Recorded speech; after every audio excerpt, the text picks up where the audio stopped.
Welcome back to All Together Now, a special edition of West Virginia Tonight. Indeed, welcome back to our special edition of West Virginia Tonight, All Together Now. Religious leaders have played a key role in civil rights for decades in this country.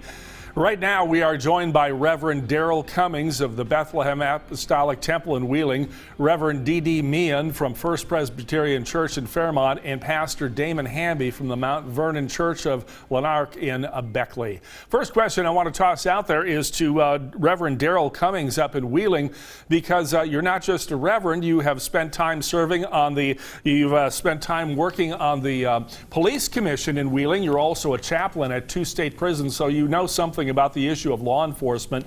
What are we doing well in law enforcement, and what are we doing wrong or that needs improvement? Well, we've definitely come a long ways, and for that we're very grateful. Some of the issues that my grandfather and my father dealt with is not the issues that we have today. But sadly, some of the issues that my grandfather and my father dealt with are still going on today. We should make sure that we understand that we can't put a blanket and say all police are this or all police are that. The truth is the majority of police do an excellent job and should be honored for their service to the community. It's a difficult job that only a few can do, but we should not ignore when there are issues and think that just because they wear a police officer's uniform that they can't do wrong. We need to look at each thing individually, and as far as I'm concerned, prejudice means to judge prematurely and not to look at things individually. That's what we need to do. All right, I want to check in with Reverend D.D. Meighan at First Presbyterian Church in Fairmont. Reverend Meighan, you're a white minister, a white pastor. How important is it that we have diverse voices in this? I think when people think of the civil rights movement and religious leaders, they think of the black leaders like Martin Luther King and Jesse Jackson. How important is it that we have diverse voices from the pulpit on these issues?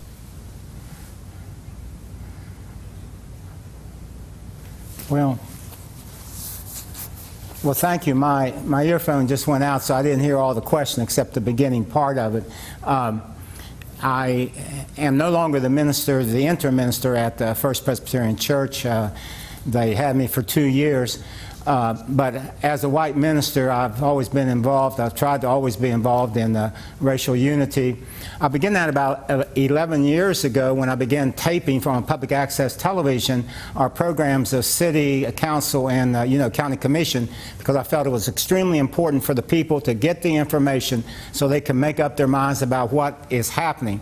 A couple of years ago, we worked with other people here in the area to form a Fairmont Human Rights Commission. We met a lot of opposition, but it did pass, and it was quite successful. And we have a lot of other areas that we are working on. When I went to the church a couple of years ago, First Presbyterian, like a lot of downtown churches in urban settings, is set in the midst of both poorness and power and politics. So we began a coalition of homelessness so that we could jail together both the homeless and the city population so that we could come together as one. And that has brought a lot of unity. And finally, there's a community of justice that meets ever so often. It's been meeting for years. And its theme basically is we label jars, not people. And one final thing, and that is that we are beginning, as a result a couple of years ago of the Dr. Martin Luther King program in Fairmont and Morgantown, of starting Heroes of Marion and Fairmont in the area of human and civil rights.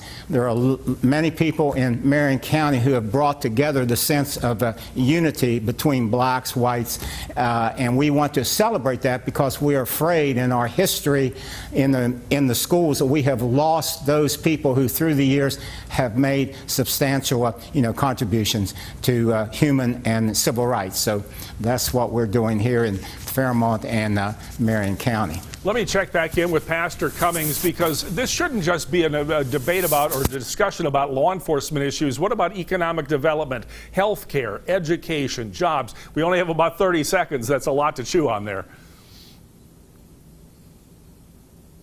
Yes, but I think that you just hit the ball out of the park, and all of those things have an effect. And when we don't do equal access, we cannot have equal prosperity. We cannot have equal health. And we need to make sure that we're giving everyone a chance. As someone said, we're not asking for a handout, we're just asking for a hand. All right, we want to thank our three pastors. We're sorry we lost our signal with Dr. Hamby, but we'll continue our discussion about these issues coming up in the future. Thank you for joining us, all three pastors. Coming up after the break, a conversation on how to move forward. Our next guests share how they're working to improve race relations in the state's capital city. We'll have more after this break.